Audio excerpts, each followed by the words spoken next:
Walk the dogs, school drop-off, meetings from 10 to 3, take kids to soccer, then no time left for a jog. When everyone else is relying on you, it's easy to put your needs last. BetterHelp connects you with a licensed therapist online, so you can show up for yourself the way you do for others. Visit BetterHelp.com/positive to get 10% off your first month. That's BetterHelp.com/positive. Jacob Albrocht, Tommy Castor. This is Sports Daily on Wichita's #1 sports radio, 97.5 and 1240 KFH.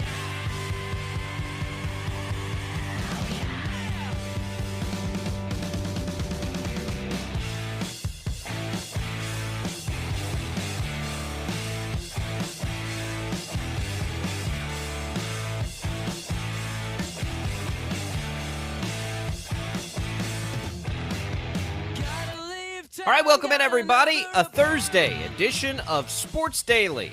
Jacob Albrocht, Tommy Castor, jam-packed show. We'll talk with our K-State insider, Tim Fitzgerald, later in the show. Our betting insider, Chelsea Messenger. We've got a Wichita Sports Hall of Fame induction. We've got Jad Chambers back taking your calls at 869-1240. Glad to have Jad back. You can find us, of course, on our video streams, Facebook, YouTube, Twitter, all available for you. You can comment there. We'll have some giveaways for you in the show today as well. Here we go, Tommy. Thursdays are crazy this time of the year. No different here today. Yeah, a lot to get to on the show today. You mentioned all the guests we have, and then just all the major storylines. The NBA playoffs continue. The Heat and Celtics game 1. That was crazy. So much to dive into today. I'm looking forward to it. So we'll have our Wichita Hall of Fame induction. We'll have Chelsea Messenger. We'll have Fitz. Yeah, let's start with basketball so we can get to it here. And that was that was a bit of a surprise. Miami just going to keep surprising everybody. Celtics Heat, they played plenty of times. I didn't realize, Tommy, it just hasn't dawned on me how often the Celtics have been in this situation. The core of this team's been to the Eastern Conference Finals 5 times in the last 7 seasons. 5 out of 7 years they've reached this point. And Miami gets here. They took them to 7 games last year. So should we really be surprised that Miami went into Boston last night and beat the Celtics in game 1 of this series? And does it say anything to the overall series? Or is this one, like I think we may see in the Western Conference Finals, going to be a series of, 6, 7 individual games as much as it is, a series? Because I feel like that's what we're going to get here. Night in, night out, different things happening. Miami winning game 1 makes me think we are going to get a really good series out of this one too. Yeah, I think it's going to be a dogfight, and really because of how gritty Miami is. They just don't go away, and we've seen that throughout the course of the entire playoffs where they've been counted out in every series they've played in, right? Nobody thinks that they belong. Nobody thinks that they should be there, and all they do, led by Jimmy Butler, is go out and never quit. Butler had another awesome shooting night. I think if you didn't know any better, you didn't watch the NBA regularly, and you just watched Jimmy Butler in the playoffs, you would think he's the best player in the NBA because of the way that he just takes over in the playoffs. So I think that that's a big part of it also. The other thing that I think is going to be really important with this entire series is how Boston can play down the stretch in future games in this series. They did not play well in the final couple of minutes of this game. I mean, they had the opportunity to really take it back over. Half. Yeah, and there were too many turnovers, just poor shooting. Jason Tatum, who I think that we could argue has been one of the best players in the playoffs, didn't have a good time down the stretch at all. Turned the ball over a couple of different times. So I think that's going to be a big question mark too, is when you get into crunch time in this series between these two teams, can Boston keep control? Can they hang on to the ball? Can they shoot the ball well? Can they defend well? They didn't last night, but can they do that in future games? Yeah, I don't know. I think they can. I think that roster to roster, they're as good as any team that remains in the postseason. I just think Miami is good, right? Like they're really well coached.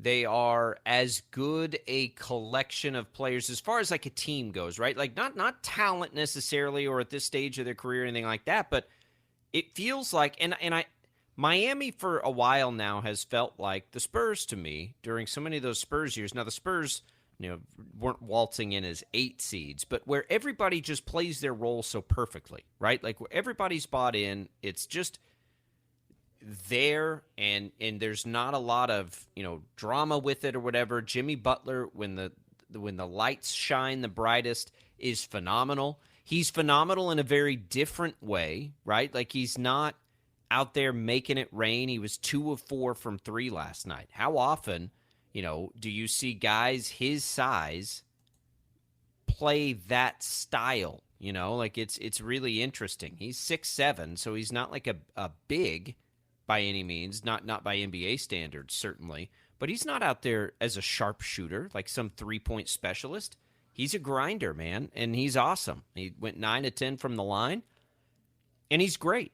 And everybody else just sort of does what they need to do, and here they are. And I do think that gives us some indication that this will be a close series. Look, I think there are going to be games in the series, 1, 2, whatever it is, where Boston flexes and beats Miami pretty healthily. But it doesn't really matter now because Boston retook home court advantage. And like the Western Conference Finals appear to be trending, I think we're going to get a deep series, and I think they're going to be hard games to predict. I think they're going to be hard games to read because Jason Tatum, not in the second half, but, his overall body of work last night was pretty good. It wasn't good in the second half, but Miami found a way to win despite a pretty good game from him. We saw it in the other series last night. Anthony Davis and LeBron James were great. Denver still won, right? Jokic was fantastic, and Denver shot the lights out, and the Lakers had it down to, those last handful of possessions. So I think we're going to get 2 good series. I'm actually really excited about it. I did not see much of the beginning of this game because I was unfortunately watching the Rangers blow a lead to the Braves to lose that series. Let's go. But I did, it sort of bounce around. It's been an interesting dynamic for me because this is the first time in a while with the recent struggles of both the Rangers and the Royals that I'm like tuning in nightly to baseball games. And man, I missed it. I got to tell you, like you just don't have to think about it. Like, what am I going to watch? What's it? Nope. Just the Rangers. What time do the Rangers play? That's pretty much been my TV experience when I can get to it after kids are settled and all those things. But I did catch, the portion of this game where Boston really started to blow it. And it's interesting. I still cannot figure out how Miami's doing this. They're an 8 seed. We don't know anything about their roster. Like, we know Jimmy Butler and we know Bam Adebayo, and Adebayo played really well, too. Adebayo Kyle Lowry's really on this team, right? Like, it's just weird. Like, it's fine. We know these players. This isn't like the same thing as the Spurs exercise we did yesterday, where we don't know legitimately like any of their players. But it still doesn't feel like a team that should be in this position, and they are. And it's awesome because it's a cool, and that's the thing, too. Like, Miami, Boston, and the Lakers. Like, could you ever root for Denver more? Miami, Boston, and the Lakers. Like, haven't they had enough in the NBA, those 3 franchises? And these are totally different versions of some of the great teams there, and yet they're still in these positions. Could there ever been more of a reason to root for one team over the other 3? Let's go, Denver. Come on, spice this thing up. Let's mix it up a little bit. You know what the only constant is from those past Miami teams to today is Eric Spoelstra. Like, that's literally the only constant, right? I mean, well, Pat Riley, I mean, just right. Bigger picture in the NBA. Like, those 3 franchises are 3 of the most successful NBA franchises that there are, as far as winning titles and being in position to. With Miami, as far as like we don't know much about them, I think that's true. But the one thing I do know about them after watching them throughout the playoffs and then especially in Game 1 last night, they're damn tough. They are tough. And they sort of embody, what Jimmy Butler brings to the table. Like they all kind of have that identity. They're not going to go away. They're grinders. They're battlers. It's not always pretty. I saw one of Jimmy Butler's dagger threes last night that wasn't a pretty shot at all. Like, kind of went up awkwardly. The ball rattled around and then dropped through. and I don't, I'm sure people know what I'm talking about, that one particular shot from him last night. It wasn't a thing of beauty. It wasn't a work of art, but it worked. He made the shot, and that helped propel Miami to the victory. That's Miami. That's what the Heat do. That they don't do it, in a way that is incredibly flashy, and they're not relying on, huge big time superstars and free agent signers and things like that. They're literally going out there and they're taking care of business behind Jimmy Butler. And, I think that while we can talk about, how everybody has counted Miami out, I think the other storyline is, do the Celtics have a real reason to worry as the series moves on? I still think, and I'm sure that collectively most people think, that Boston will win this series and go to the finals, but they've been far from perfect, and last night was a big example of that. Yeah, I agree. Okay, let's do it this way. If you had to pick a winner of this series, who are you going to pick right now? I'll still take Boston. Yeah, I'll still take Boston, I think. I mean, I think it's going to be a dogfight. It's not going to be as easy of a cakewalk as I think some people thought this series would be for the Celtics. I'll still take them. But, man, I certainly wasn't overly impressed, especially in the second half and late in the game. Boston had chances to get right back in it and ultimately win, and they weren't able to do that. Yeah, I don't know what I would say to that. I don't know how I would answer that. I think I agree with you. But I've got to look back at this postseason, right? Boston struggled with Philadelphia. Maybe they shouldn't have, right? Atlanta they struggled with a little bit. Maybe they shouldn't have. Should Atlanta have won 2 games in that series? Should Philly have won 3? I think Miami's more cutthroat than Atlanta or Philadelphia. You know what I mean? So I don't know. Maybe we're giving Boston too much credit. Maybe that's the issue at hand here. And so they're the 1 seed. How can we be giving them too much credit? Aren't they the 2 seed? I think they're the 2 seed. Well, regardless, Miami, they're one of the top seeds in the in the entire deal. I mean, I don't think that we're overvaluing them. I'm not sure they have been. I think that they've just disappointed. Like I don't know. Remember, Miami already beat the 1 seed, who seemed like a heavy favorite to win the title this year in Milwaukee. So I don't know that I would take Boston, and that's great news, because it makes this series like the Western Conference Finals. You got to watch it, right? Like if Miami's capable of doing what they did to Milwaukee, isn't Miami capable of just about anything? Right? Like, aren't they? I mean, Miami went and beat Milwaukee in 5 games. So who's better, Milwaukee or Boston? Well, this year, Milwaukee was better. And so, I think it's because they played the Knicks in the second round, and that was probably the least interesting series, to outside of, people geographically, the least interesting series that we had. Maybe we just are sleeping a little bit on the fact that Miami already went through the 1, right? And they're 1-0 on the 2. Well, I think that Milwaukee was better than Boston this year, probably.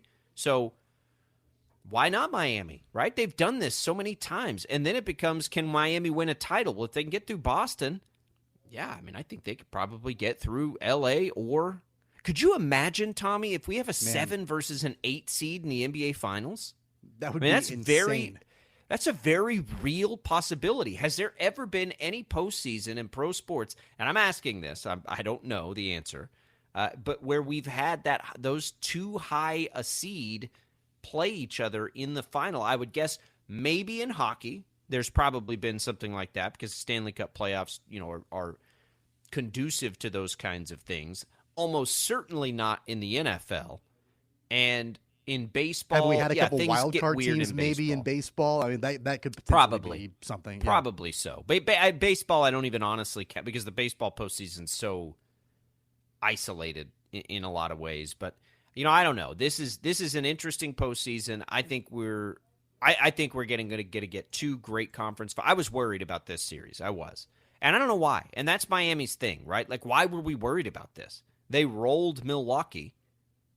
And so why can't they compete in this series? And shame on me. I don't know if everybody else felt that way, but Miami looks great.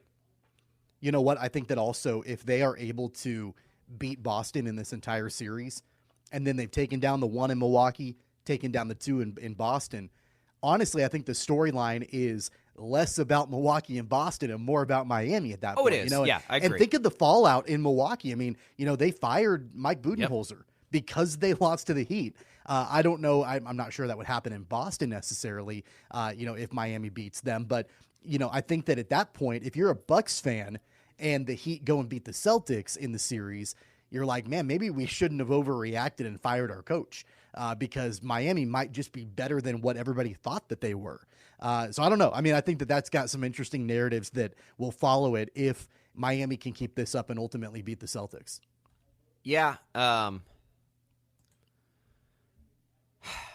I think I'm starting to lean Miami now, and I don't want to do that. I don't want to overreact to game one. I got to see a little more. I got to see a little more basketball. I'm happy to just sit back and enjoy these series and not try to predict them, because that's one thing we did call for, at least in the Western Conference Finals. Let's just enjoy it, because it who knows, right? We got stars all over the court, some of the best players in the world. The level of basketball is sky high right now in these series. It's funny.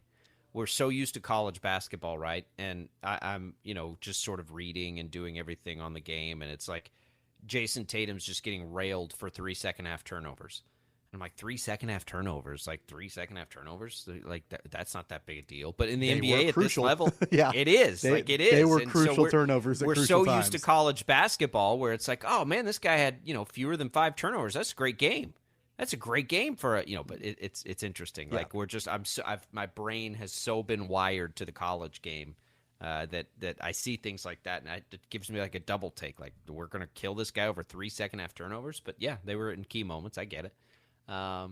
Just interesting how that's all changed. All right, let's take a quick break. We'll come back. Our betting insider Chelsea Messenger rejoins us after a week off. Curious to see what's on her mind in the world of sports betting right now. We'll get her thoughts on a variety of things. We'll come back. We'll have a Wichita Sports Hall of Fame induction later in this hour. Our K-State insider Tim Fitzgerald joins us top of the next hour, and then we'll open things up a little later in the show for your calls on the IHOP hotline, 869-1240. All kinds of fun today coming on the show for you. We haven't given anything away this week in a while. Let's give away some WinSurge vouchers. Ticket vouchers, good for any home game. You can give them. You can take them in 2 or 4, whatever you prefer, and you can pick the game courtesy of Sports Daily and KFH. IHOP hotline 869-1240. First caller, Jad, will get us a winner. We'll be back. Chelsea Messenger joins the show next.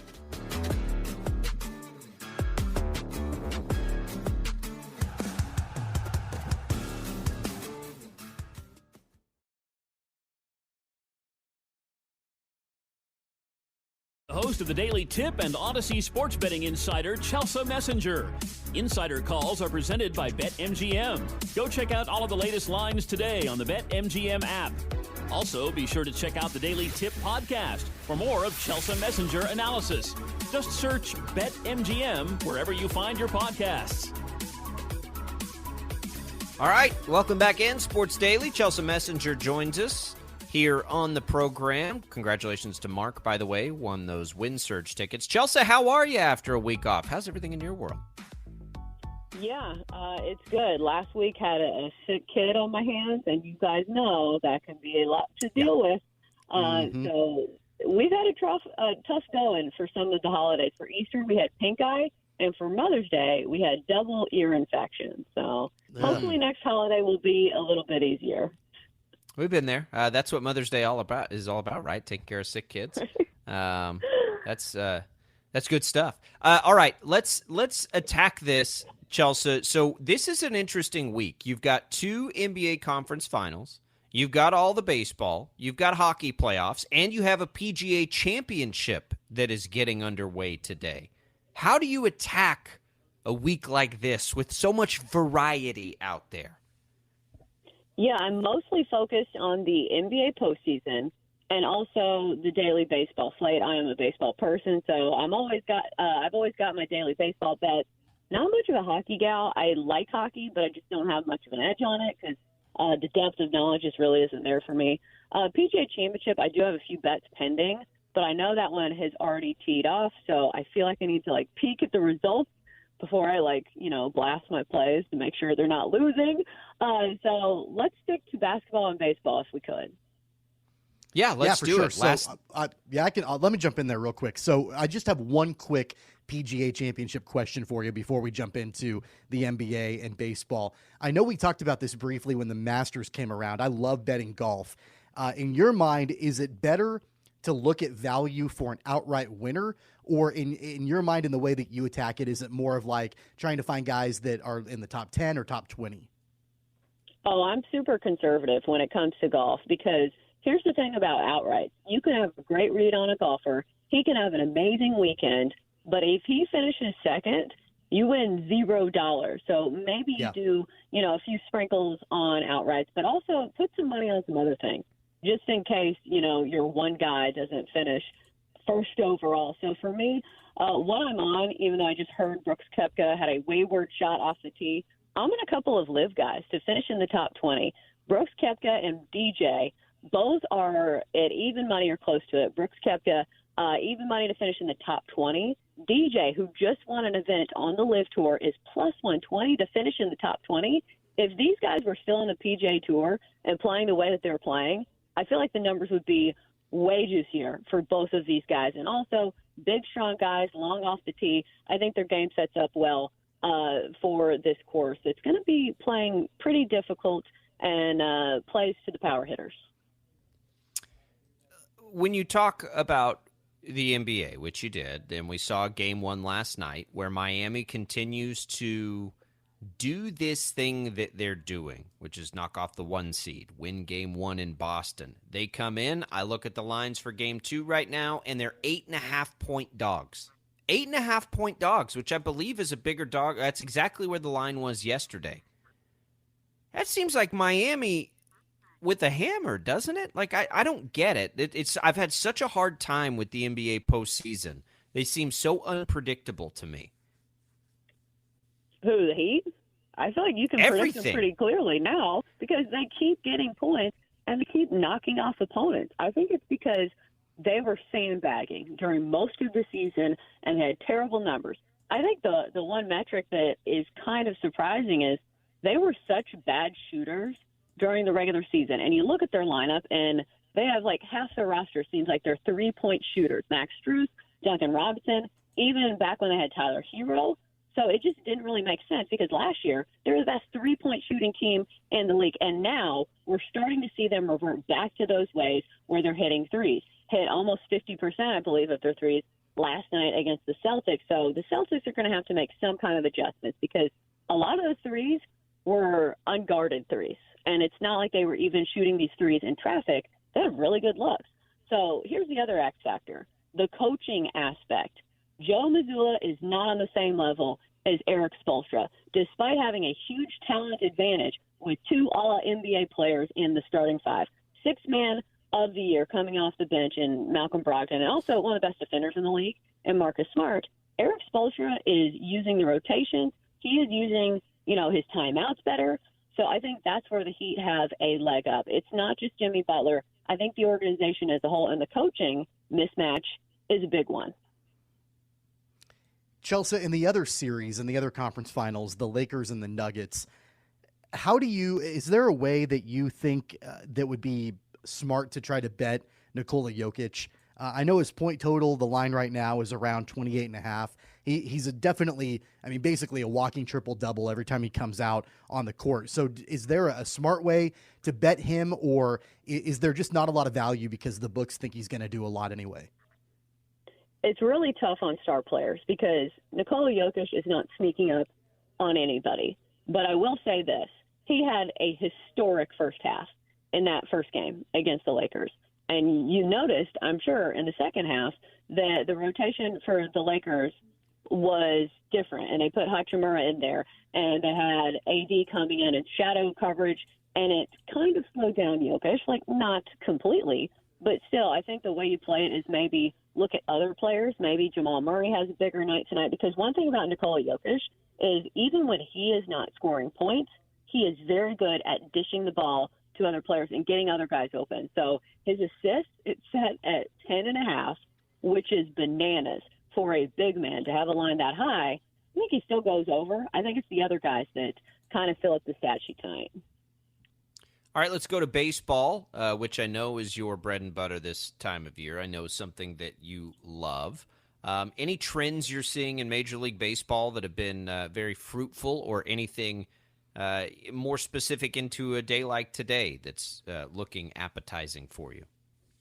Yeah, the Baltimore Orioles, as favorites this year, are a blistering 19-3 today. They are favored against the LA Angels. And also, the Orioles have been money makers at home this season, 15-7 and straight up. And also, one of the best teams in baseball. Like, once again, people do not want to give the Orioles credit, but they have the second best record in the American League, right behind the Red Hot Rays.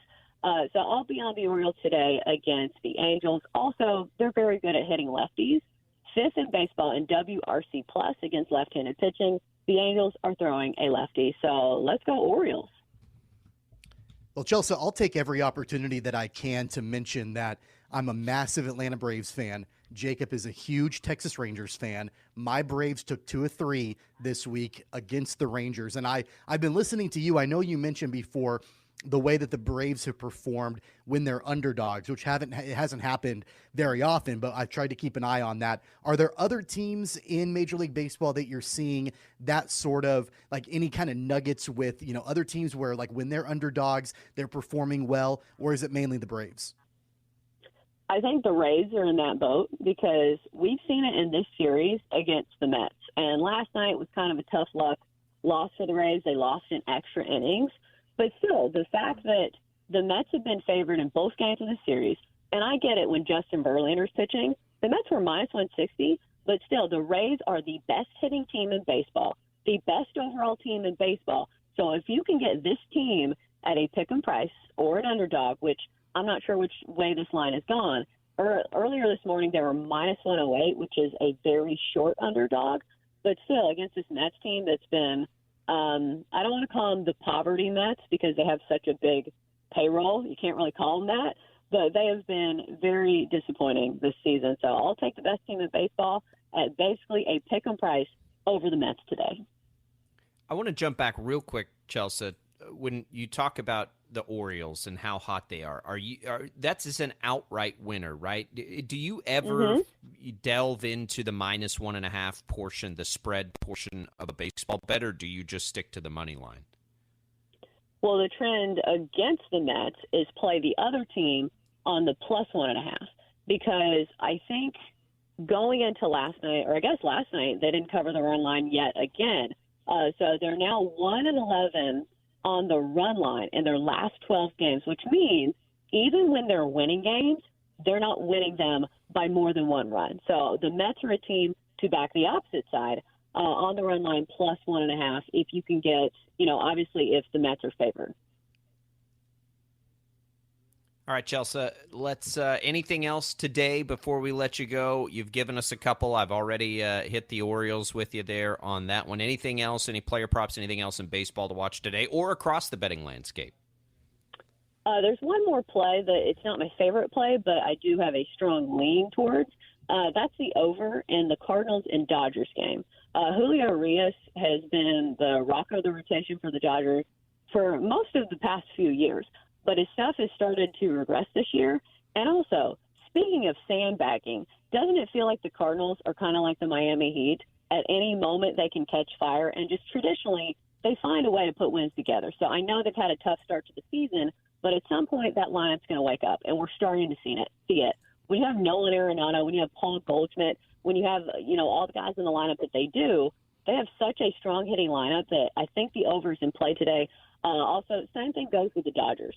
It's a team that's come on strong in the last month or so. Between all those bats, and especially since Adam Wainwright's pitching today, I know he is such a good career, but still he's getting up there. I think the Dodgers bats can scratch off a couple of runs. So over in the Cardinals and Dodgers. All right, Chelsea, we appreciate it. Cross our fingers that we can all avoid sick kids for a little while. Always appreciate the insight and always appreciate you being here with us. Let's talk again next week. Yeah, thanks for having me. That was the host of the Daily Tip and Odyssey Sports Betting Insider, Chelsea Messenger. Insider Calls presented by BetMGM. Go check out all the latest lines today on the BetMGM app. Speaking of BetMGM, you can turn a loss into a win with BetMGM, the official sports betting partner of Major League Baseball. Place a one-game parlay wager with at least 4 legs on any MLB game. If all legs of the parlay hit but one, you'll get your stake back in bonus bets up to $25. Just log into your account or download the app and sign up with BetMGM to get started. Then opt into the one-game parlay insurance promotion to receive up to $25 back in bonus bets if your parlay with 4 legs or more loses by just 1 leg. Only at BetMGM, the best place to bet on baseball. Visit BetMGM.com for terms and conditions. 21 years of age or older to wager, Kansas only. New and existing customer offer. All promotions are subject to qualification and eligibility requirements. Rewards issued as non-withdrawable bonus bets. Bonus bets expire 7 days from issuance. Please gamble responsibly. Gambling problem? Call 1-800-522-4700 in partnership with Kansas Crossing Casino and Hotel. Sports Daily coming right back. We'll induct the latest member of the Wichita Sports Hall of Fame next. 97.5 and 1240 KFH. All right, welcome back into Sports Daily, everybody. Jacob Albrock, Tommy Castor, Paul Savage joining us as we get ready for another Wichita Sports Hall of Fame induction today. One that a lot of people are going to recognize, Mr. Savage, here with us. We have royalty from Wichita State with us today. Randy Burns. Fellas, this is an amazing basketball player, played for Wichita State from 2001 to 2005. What a career at Wichita State he had. Fellas, he was the number 9 scorer of all time in the history of Wichita State basketball with 1,599 points. He's number 1 in three-point shooting with 248 made three-pointers. Number 15 in field goals with 511. Number 16 in free throws with 329 made. Number 6 with 115 games started. And number 10 in the history of this program with 3,395 minutes. Fellas, it is an honor indeed, one of the top 10 scorers in the history of Wichita State, Randy Burns. Randy, how are you? And my first question is, number 9 scorer with 1,599 points. Why can't you get one more point and get up and over 1,600? I'm doing great. It's an honor. If I had known that I was 1 point away, maybe I would have drove to the lane one more time, tried to get to the line or something like that. There you go. Jacob? Randy, I love hearing from former Shockers that have been such a big part of the greatness of the program, and love getting you all's perspective on where things stand right now. How have you been with the new hire, the progress being made? Where are you at with the current state of Shocker basketball? Well, I got a chance to see them play when they came down here and played against U of H. I got to see them a few times over the years, but I've just been rooting from afar. I'm always there with you guys in spirit. I've seen the success that's been going on since I left, and, I've always felt like a big part of that. And so, it's always an honor and a pleasure to see something that I was a part of to help build. And, it's just a great thing. Randy, I got to ask you here. So, playing at Wichita State when you did, playing under Mark Turgeon, I really feel like, and I was here in Wichita during that time, I remember what the program was like before you were there and before Mark Turgeon coached and all the great players that he brought in, and then the growth of the program during that time that you played and that Turgeon coached and the other guys were there. What does that mean to you, knowing that that era of Shocker basketball really helped turn the program around and, really laid the foundation for the way that Shocker basketball became? Oh man, it's everything. It means a lot to me, like honestly and truly. When I look back at the story and how I was recruited there, and like you said, where the program was at before we got there, and just all the hard work we put in to try to turn the program around and to actually have that happen, it means a whole lot. It means a whole lot to me. And all of the players that played there with me as well, I'm sure. it's a heck of a story from my perspective. I know that Coach Turgeon and Coach Boyle, Coach Roan, Coach Prelo, all of those coaches, like you said, we were like the first recruiting class. I think we had like 4 freshmen, 6 players overall. I was the least recruited out there. I always like to throw that in there. That's a part of my story. I was the least recruited. I didn't play any AAU basketball, so for me, it's extra special to be able to go there and kind of make my mark. And we all made our mark, and to really just be the foundation of something very special and to turning the program around, man, it means a whole lot. I really can't even put it in words. I always look back at that whole experience, and it's for it to come back around like this and to be able to make the Wichita Hall of Fame, man, that's just I'm lost for words sometimes. Well, before you get too complimentary of the Wichita Sports Hall of Fame, I want you to know we've talked extensively with Jamar Howard about you. I've got stories that I'm not sure you want us to get out on the radio today. Okay, I'm joking. Jamar's stories were good. They were fun. But talk a little about some of your teammates. I mean, here you're playing with another top 10 scorer in the history of the Shocker basketball program in Jamar Howard. But you had Jamar and some other teammates. Talk a little about the teammates that you felt especially good about, especially close to, and who you thought were especially important to the success your success while you were at Wichita State. Man, everyone from top to bottom, actually, man, everybody has their own unique personality and what they brought to the team and what they brought to the table that I really appreciate. To start with Jamar, man, when I first met him, he's just all energy, all smiles. He was the same every day, on the court, off the court, in the dorms. He made it fun. He was the hardest worker I had ever seen, the hardest player that I've ever seen. He was super athletic. He was amazing. When I first, like I said, I didn't play AAU basketball at all. So when I first, got a load of Jamar, I was blown away. He was running all day. He was playing great defense. He was just a different breed. He was a different breed. Jamar was. Paul Miller, Rob Campman, man, everybody. Who is either some other players, even the kids, the guys that redshirted.